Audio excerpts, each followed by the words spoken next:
অম্বিকা কালনা নামের মধ্যেই রয়েছে একটি প্রাচীনত্বের ছোঁয়া, যার অলিতে গলিতে ইতিহাস কথা বলে, যার আরেক নাম মন্দির শহর বটে। কিন্তু অ্যাটাচড বাথরুম আছে, অ্যাটাচড বাথরুম, স্নানের ঘর, ইন্ডিয়ান প্যান আছে, কোমোড আছে।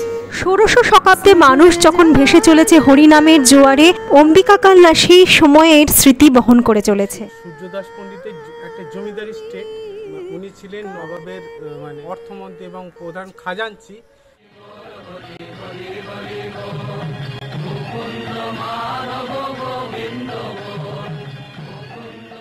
হরে Krishna, Radhe Radhe. Bit of life by গার্গিতে আপনাদেরকে আরেকবার স্বাগত। আজকে আপনাদেরকে নিয়ে যাব অম্বিকা কালনায়। আমার দীক্ষা গুরুর বাড়ি হচ্ছে এই অম্বিকা কালনায়।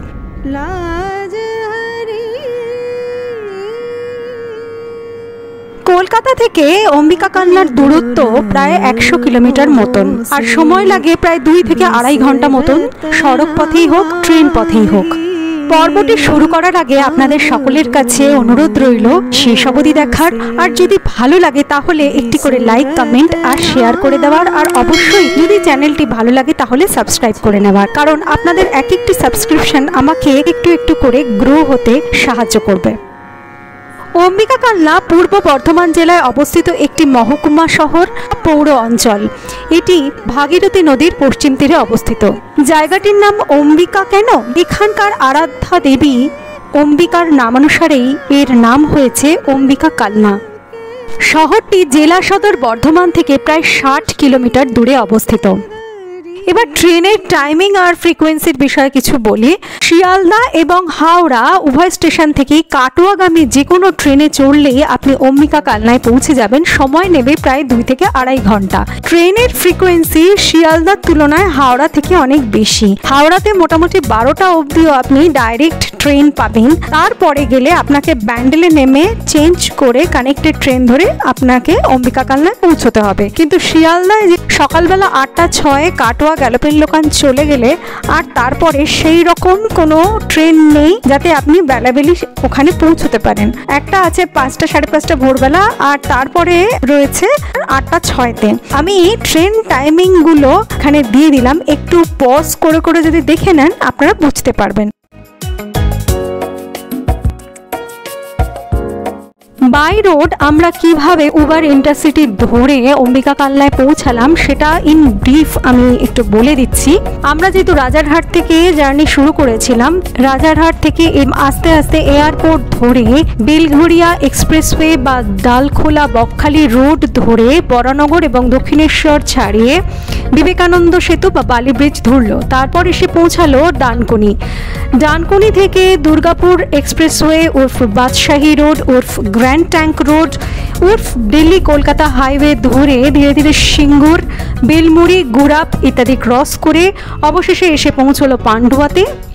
সেখান থেকে গুড়াপ মগরা ব্রিজ, যেটা তার আগে থেকে একটা লেফট দিয়ে নিচে একটা সার্ভিস রোড নেমে গেছে, ওটা দিয়ে গাড়ি নেমে এলো এবং ব্রিজের তলা দিয়ে মগরা গুড়াপ রোড ধরে বইচির দিকে এগোলাম। ব্রিজের তলা দিয়ে আমরা ডান দিকে মোড় নিয়েছিলাম, আর বাজারের মধ্যে দিয়ে রাস্তাটা ছিল ভীষণ কনজেস্টেড ছিল। আরও 10-15 মিনিট ড্রাইভের পর ভাস্তারা মোড় এলো, সেখান থেকে লেফটে ঘুরে বইচি ধনিয়াখালি রোড ধরলাম। সোজা যেতে যেতে 14 কিলোমিটার গিয়ে একটা জায়গায় গ্র্যান্ড ট্যাঙ্ক রোড আর বইচি রোড একে অপরকে কেটে বেরিয়ে গেছে দেখতে পেলাম। সেই বইচি চৌমাথা ক্রসিং থেকে সোজা বেরিয়ে বইচি কালনা রোড ধরলাম। সেখান থেকে প্রায় 31 কিলোমিটার ট্রাভেল করে এসে পৌঁছালাম গন্তব্যে। ফিরে আসার সময় আমাদের ড্রাইভার জি কল্যাণী এক্সপ্রেসওয়ে ধরে ফিরেছিল। খরচাটা বলি, আমি যখন বুক করেছিলাম উবার ইন্টারসিটি তখন এক পাশের মানে ওয়ান ট্রিপই দেখাচ্ছিল প্রায় 4000 টাকার মতন। তো আমি বুক করেছি যখন, তখন ড্রাইভার জি আমাকে ফোন করে বলেন যে উনি 4500 টাকায় বোথ ওয়ে ট্রিপই করিয়ে দেবেন। তো সেটাই হয়েছিল এবং ভদ্রলোকের ব্যবহার এত ভালো ছিল যে মানে বলার মতন নয়। ইনফ্যাক্ট উনি আমাদের খরচা যাতে বেশি না হয় প্রত্যেকটি রাস্তা মানে টোল ফ্রি রাস্তা ধরে ধরে আমাদেরকে নিয়ে গেছেন, যার জন্য বিবেকানন্দ সেতু ধরা, নিবেদিতা সেতুকে অ্যাভয়েড করে। তো অল ওভার খুব ভালো জার্নি ছিল, আর এই 4500 টাকা ইজ অল ইনক্লুডেড ছিল। এর মধ্যে সমস্ত কিছুই ধরা ছিল, এক্সট্রা আর কোনো চার্জেস আমার পড়েনি। অনেকটা জার্নি করে অবশেষে বেলা 11টা নাগাদ আমরা এসে পৌঁছালাম গন্তব্যে। এখানে আমি অনেক ছোটবেলা থেকে আসি, বাবা মায়ের সাথে আসতাম। তারপর 1999-এ ক্লাস 9-এ যখন পড়ি তখন আমি দীক্ষা গ্রহণ করেছিলাম এখানে। এই বাড়িটি শ্যামসুন্দর বাড়ি নামে খ্যাত, আর বৈষ্ণব সমাজে এই বাড়িটি নিত্যানন্দ প্রভুর বিবাহস্থল। আর গুগল ম্যাপে যদি দেখেন তাহলে এই বাড়িটিকে নিত্যানন্দ প্রভু ম্যারেজ প্লেস হিসাবে খুঁজে পাবেন। এই বাড়ির পিছনে যে এক ইতিহাস আছে সেই নিয়ে আলোচনা করা যাক। আর তার জন্য আমাদেরকে পিছিয়ে যেতে হবে প্রায় 500 থেকে 600 বছর পিছনে। এখানে বংশ পরম্পরায় আমরা কৃষ্ণ মন্ত্রে দীক্ষা গ্রহণ করে আসছি। প্রায় 1980 সাল নাগাদ আমার বাবা মা এখান থেকে দীক্ষা গ্রহণ করেন, আর আমি যখন ক্লাস 9-এ পড়ি, মানে 1999 সাল, তখন আমি এখান থেকে দীক্ষা গ্রহণ করি। তাই বংশ পরম্পরায় গুরুবাড়ি হওয়ায় প্রতি বছরই একবার করে এই গুরুভূমি দর্শনে আমরা আসি। আজও সেরকমই এসেছি। সে সময় হিন্দুদের মধ্যে বিশেষ করে যারা উচ্চবর্ণের শিক্ষিত সেই সব অভিজাত শ্রেণী অত্যন্ত উন্নীত হয়েছিলেন, কিন্তু অন্যদিকে দেখা যাচ্ছিল তাদের মধ্যে সনাতন অভ্যাসের প্রতি অনীহা। সেই সময় শ্রীকৃষ্ণ চৈতন্য দেব শ্রীমদ্ভাগবত পুরাণ ও শ্রীমদ্ভাগবত গীতায় উল্লিখিত দর্শনের ভিত্তিতে ভক্তি যোগ এবং ভাগবত দর্শনের বিশিষ্ট প্রবক্তা ও প্রচারক হিসাবে অবতীর্ণ হন। শ্রী নিত্যানন্দ প্রভু ছিলেন শ্রী গৌরাঙ্গ মহাপ্রভুর প্রধান এবং অন্তরঙ্গ পার্ষদ বা সঙ্গী। জানা যায় যে 1510 থেকে 1511 খ্রিস্টাব্দের মধ্যে অম্বিকা কালনায় সূর্যদাস সরখিলের কন্যা বসুধা ও জাহ্নবী দেবীকে বিবাহ করেন। বিবাহটি সম্পন্ন হয় কালনায় সূর্যদাস সরখিলের বাড়ি, মানে অধুনা যাকে আমরা শ্যামসুন্দর বাড়ি বলে জানি। এই সূর্যদাস সরখিলি ছিলেন আমাদের যিনি গুরুদেব তার পূর্বজ। এই বংশের প্রথম যিনি প্রতিষ্ঠা করেছিলেন তার নাম ছিল কংসারী মিশ্র। তো এই বংশটিকে কংসারী মিশ্রের বংশ বলা হয়ে থাকে। সূর্যদাস সরখিল ছিলেন কংসারী মিশ্রের পুত্র, আর আমাদের যিনি গুরুদেব ছিলেন এবং তার পিতা দুজনে 12তম এবং 13তম পুরুষ ছিলেন এই বংশের।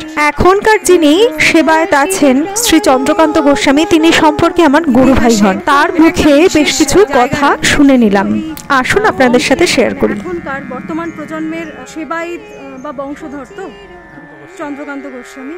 এই বিশেষ জায়গার তো নিশ্চয়ই একটা বিশেষ ইতিহাস আছে, বিষয়ে যদি কিছু বলেন আমাদের। এটা হচ্ছে নিত্যানন্দ প্রভুর শ্বশুর বাড়ি, ইতিহাস প্রসিদ্ধ এবং পবিত্র জায়গা। সূর্যদাস পণ্ডিতের একটা জমিদারি স্টেট। তিনি ছিলেন নবাবের প্রধান অর্থমন্ত্রী এবং প্রধান খাজাঞ্চি। নিতাই চাঁদ তার কন্যাকে বিবাহ করতে আসেন। প্রথম কন্যা বসুধা দেবীর সাথে এখানে বিবাহ হয়। পরবর্তীকালে জাহ্নবী মাতার সাথে বিবাহ হয় এবং কুল গাছকে সাক্ষী রেখে এই কুলতলায় শিলের ওপরে দাঁড়িয়ে আমাদের যেরকম হিন্দুদের মানে গায়ে হলুদ চন্দন লাগায় বিবাহের সময় শিলের ওপর দাঁড়িয়ে, সেরকম নিতাই চাঁদকেও করা হয়েছিল। এই সেই পবিত্র শিল এবং শিলের ওপর নিতাই চাঁদের চরণ কমল আছে। আপনারা দেখতে পাচ্ছেন নিশ্চয়ই পদচিহ্ন রয়েছেন শ্রী নিত্যানন্দ প্রভুর। এই শিলের ওপর দাঁড়িয়েই বিবাহ হয়েছিল তার। যেমন আমাদের এখনো জামাই বাড়িতে এলে শিলের ওপর দাঁড়িয়ে বরণ হয়, ঠিক একই ব্যাপার।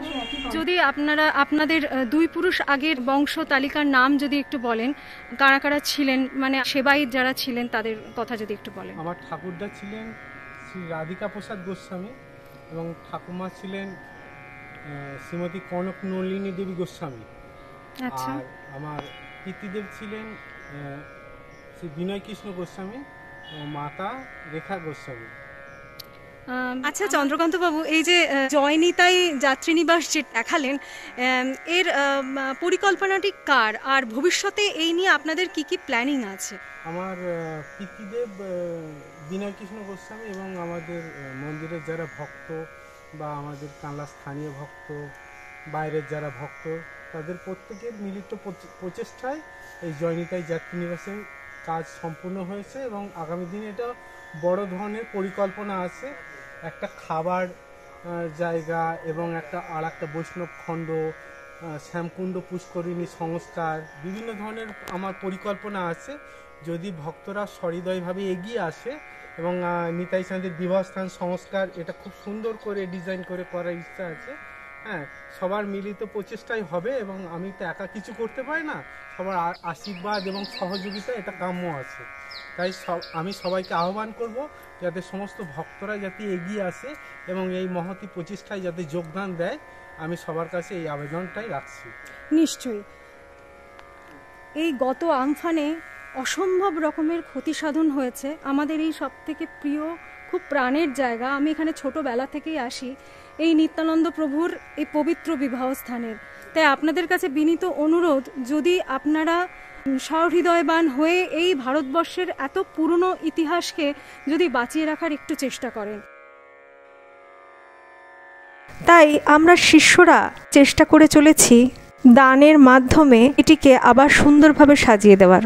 অনেক জায়গা থেকে এই অনুদান আসছে, শুধু এই জায়গাটিকে মেরামত করার জন্য নয়, মন্দিরের ভেতরেও যেহেতু এই প্রপার্টিটা প্রায় 500 বছরের পুরানো, এর সংস্করণ অত্যন্ত প্রয়োজনীয়।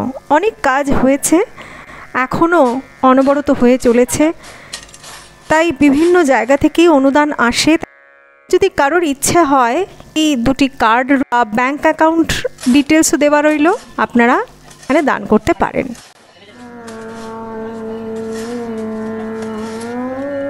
চলুন বাড়ির মধ্যে ঢোকা যাক।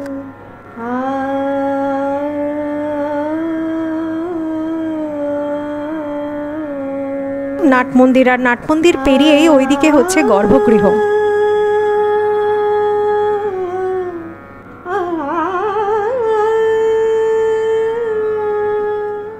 এই কুয়ো পাড় ধরে চলে গেলেই কুলতলা।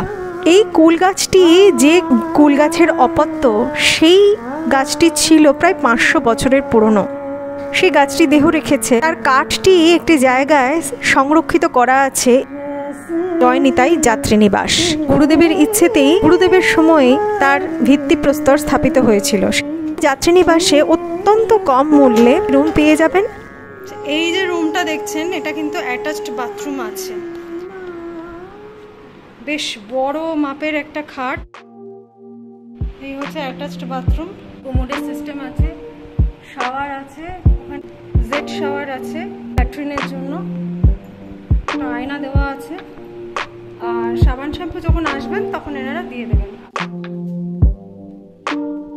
আর একটা ঘর দেখাবো, এইটা অ্যাটাচড টয়লেট নেই, এটাতেও আগের ঘরটার মতনই 3 জন মানুষ আড়াআড়ি ভাবে আরামসে শুয়ে যেতে পারবেন। হোটেল ব্যবসা খুব একটা প্রসার পায়নি, তার একটি কারণ হলো কালনা শহরটি একদিনেই সবকিছু দেখে ফিরে আসা যায়। তবে থাকতে গেলে এই যাত্রীনিবাসই একমাত্র ভরসা, কারণ এখানে খুব ছোট হয়তো 1-2 গেস্ট হাউস পেতে পারেন। গিজার সিস্টেম, প্রত্যেকটা স্নানের ঘরে ঘরে এই গিজার থেকে জল চলে যাবে। এইগুলো এক একটা করে স্নানের ঘর। এই হলো সেই কমন ওয়াশরুম, টয়লেট আর ল্যাট্রিন, শাওয়ার, সবকিছু। টয়লেটে পাবেন জেট স্প্রে। একটা স্নানের ঘর, 2-3টে স্নানের ঘর। এই সমস্ত ওই গিজারের থেকে কিন্তু লাইন আসে, সমস্ত দেখছেন কনসিল করা আছে, জলের লাইন ওখান দিয়ে আসে, সব কনসিল ওয়্যারিংসও আছে, লাইটের ইন্ডিয়ান ফ্যান আছে, কোমোড আছে, 3টা কোমোড আর 3টে স্নানের ঘর, একটা চেঞ্জিং রুম। সব জায়গাতেই কিন্তু গিজারের গরম জল আসবে স্নানের সময়। ট্রেনে করে যদি কালনাতে আসেন তাহলে শ্যামসুন্দর মন্দির আসতে গেলে একটি টোটো ভাড়া করে নেবেন, 15 টাকা করে পার হেড নেয়, আপনাকে শ্যামসুন্দর বাড়িতে পৌঁছে দেবে। নিত্যানন্দ প্রভুর জন্মতিথি উপলক্ষে নিত্যানন্দ ত্রয়োদশীতে এখানে মহোৎসব হয়। ভৈম একাদশী থেকে উৎসব শুরু হয়ে 5 দিন ব্যাপী চলে, শেষ হয় মাঘী পূর্ণিমাতে। ভৈম একাদশীর আগের দিন থেকে শুরু হয় অধিবাস। ভৈম একাদশী থেকে শুরু হয় অষ্টম প্রহর হরিনাম সংকীর্তন। শ্রীখোল বিশ্রাম পায় চতুর্দশীর দিন, আর এই 5 দিনই টানা কিন্তু ভোগ হয়। বিশেষ করে ত্রয়োদশীর দিন এবং পূর্ণিমার দিন প্রায় 3 থেকে 4 হাজার লোক ভেঙে পড়ে, সাথে কম্বল বিতরণও হয়। এই মহতী যজ্ঞে যেমন মানুষের পাত পড়ে, তেমন চলে দান কার্য। মাঘী পূর্ণিমার দিন পদব্রজে নগর ভ্রমণ হয়। এই সম্পর্কে একটি ছোট ভিডিও আমার চ্যানেলে আছে, আমি লিঙ্কটি এখানে শেয়ার করে রাখলাম, যদি ভালো লাগে তাহলে দেখে নিতে পারেন। আর খাবারও এখানে 3 বেলায় পেয়ে যাবেন, তাও আবার স্বয়ং ভগবানের প্রসাদ, অত্যন্ত স্বল্প মূল্যে। টেরাকোটা মন্দিরের স্থাপত্যের কথা যদি বলতে হয় তবে সেই বৈচিত্র্যে কালনার মন্দির কিন্তু বিষ্ণুপুরকে 10 গোল দেবে। কালনার এই স্থাপত্য শিল্পের কথা খুব বেশি ছড়িয়ে পড়েনি, তাই হোটেল ইন্ডাস্ট্রিও এখানে খুব বেশি প্রসার পায়নি, তার জন্য জায়গাটা থেকে গেছে সত্যি আনকোড়া নতুন। চলুন আলোচনা করা যাক এখানে আর কি কি আছে দেখার। আছে নবকৈলাস বা 108 শিবের মন্দির, অন্যতম আকর্ষণ এই মন্দির। 2টি সমান্তরাল বৃত্তে সার দেওয়া শিবের মন্দির, বাইরের বৃত্তে রয়েছে 74টি এবং ভিতরের বৃত্তে রয়েছে 34টি মন্দির। বর্ধমানের রাজারা ছিল শিব ভক্ত, বর্ধমানের মহারাজ তেজচন্দ্র বাহাদুর ওই মন্দির নির্মাণ করেন। বলা হয় ওই 108 মন্দির এমন অদ্ভুত শৈলীতে তৈরি যে ভিতরের বৃত্তের মাঝে একটি কুয়োর মাঝখানে দাঁড়ালেন নাকি সবকটি মন্দিরকে একসঙ্গে দেখা যায়। প্রতিটা মন্দিরই 8 চালা স্থাপত্যে তৈরি। বাইরের বৃত্তে একটি করে শ্বেত পাথর এবং একটি করে কোষ্ঠী পাথরের শিবলিঙ্গ রয়েছে, ভিতরের বৃত্তে কিন্তু সবকটি শ্বেত পাথরের। টেরাকোটার কাজে ওই 108 মন্দিরের গায়ে রামায়ণ মহাভারতের কাহিনী আঁকা ছিল, কিন্তু দুর্ভাগ্যবশত সেগুলো আজ অধিকাংশই বিলুপ্ত। ভারতীয় পুরাতত্ত্ব বিভাগের তত্ত্বাবধানে এখন এই মন্দিরটি সংরক্ষিত আছে। এরপর আসছে রাজবাড়ি চত্বর। নবকৈলাসের ঠিক বিপরীতেই রয়েছে কালনার রাজবাড়ি চত্বর। একবার সেখানে প্রবেশ করলে মন ভালো হয়ে যেতে পারে। ঢুকেই ডান দিকে চোখে পড়বে রাজবাড়ির কামান, তারপরে দুপা অন্তর একটি করে স্থাপত্য কীর্তি। এই চত্বরেই রয়েছে প্রতাপেশ্বর মন্দির, রাসমঞ্চ, লালজিউ মন্দির এবং নাটমণ্ডপ, গিরি গোবর্ধন মন্দির, সমতল ছাদের রূপেশ্বর শিবের মন্দির, পঞ্চরত্ন শিব মন্দির, বিজয় বৈদ্যনাথ মন্দির এবং 25 চূড়ো বিশিষ্ট কৃষ্ণচন্দ্রজি মন্দির। রাজবাড়ি চত্বরের বাইরে বেরোলে আশেপাশে দেখা মিলবে আরও 3 মন্দিরের, জলেশ্বর, রত্নেশ্বর এবং রামেশ্বর। যারা কলকাতা থেকে ট্রেনে করে কালনার এই দর্শনীয় স্থানগুলি দেখতে আসবেন তারা স্টেশনে নেমে একটি টোটো ভাড়া করলে ওই 50-60 কি বড়জোর 100 টাকার মধ্যে আপনাদেরকে সেই টোটো সব কিছু ঘুরিয়ে আবার স্টেশনে এসে নামিয়ে দেবে। প্রতাপেশ্বর মন্দিরের টেরাকোটার কাজ আপনাকে মুগ্ধ করবেই। মন্দিরটি তৈরি করিয়েছিলেন বর্ধমানের রাজা প্রতাপচাঁদ। প্রতাপেশ্বর মন্দির থেকে দুপা এগুলোই পাবেন রাসমঞ্চ। ইসলামিক স্থাপত্যের প্রভাব রয়েছে এর গম্বুজে। গম্বুজটি 8 দরজায় ঘেরা একটি বৃত্তের মাথায়, তাকে ঘিরে খোলা ছাদের 24 দরজায় ঘেরা মঞ্চ।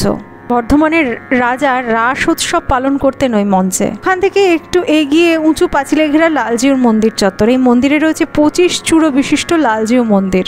25 চূড়ো বিশিষ্ট পঞ্চবিংশতি আছে কেবল 5টি, তার মধ্যে 3টি কালনাতে। দুঃখের বিষয় হলো এই সমস্ত আপনাদেরকে দেখাচ্ছি সবই সংগৃহীত ছবি থেকেই দেখাচ্ছি।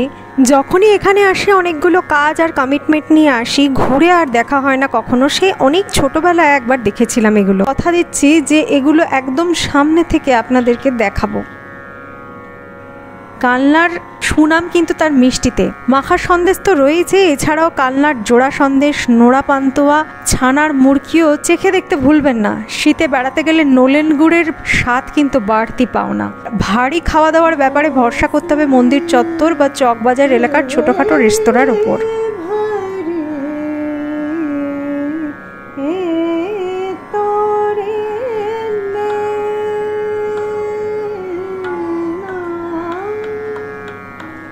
তাহলে আজকের মতন এখানেই ইতি টানছি। ভিডিওটি যদি ভালো লাগে অবশ্যই একটি করে লাইক, কমেন্ট, শেয়ার করে দেবেন আর চ্যানেলটিকে সাবস্ক্রাইব করে নিতে ভুলবেন না। ততদিন খুব ভালো থাকুন, সুস্থ থাকুন। আজকে আসলাম, নমস্কার।